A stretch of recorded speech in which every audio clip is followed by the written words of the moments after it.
Hi, my name's Paul Stevens, and this is my video response for the Module 5 discussion. Having dignity is foundational to a person's sense of self. A person without dignity will often struggle to identify their purpose or to find meaning in his or her life.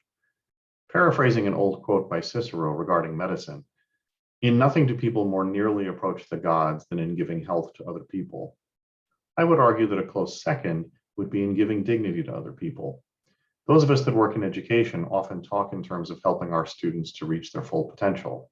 To do so, we should have as one of our chief aims to instill in our students a sense of dignity and self-respect.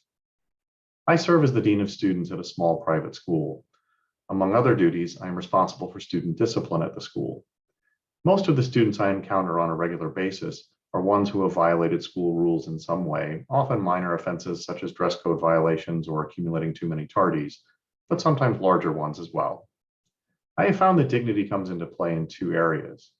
First, I would argue that students who frequent my office with minor offenses suffer from a lack of dignity or self-respect.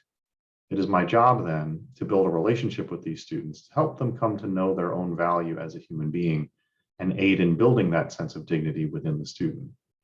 Second, for larger offenses, the nature of discipline is that the student is removed from their peer group as a result of their actions.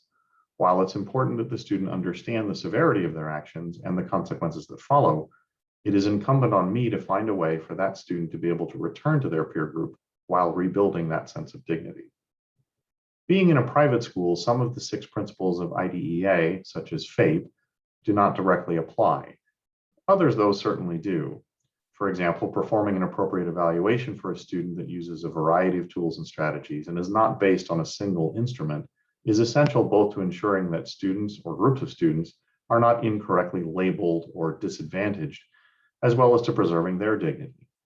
Developing an individualized plan for each student who needs special services, and doing so with strong parent and student participation, recognizes each individual's worth and dignity as a human being. And finally, implementing those plans in the least restrictive environment possible and including those students with their peers not only preserves a student's dignity, but also benefits students with disabilities and those without alike. One of the joys of working at a small private school is that we endeavor to and are able to get to know all of our students and their families on a personal, individual basis. Each child is different, and the family situation from which each student hails is different. As such, teachers and administration work collaboratively with every student and family, not only those students with disabilities and their families. This allows us to infuse every student with dignity because no one is singled out due to a disability or non-disability. In my role with student discipline, I'm able to work with students from a relational perspective. Students know that when they walk in my office, they are not a number or someone I haven't met before. I have a personal relationship with all of the students in the school, which enables me to be more effective in my role, as well as helping students to maintain their sense of dignity. Thank you.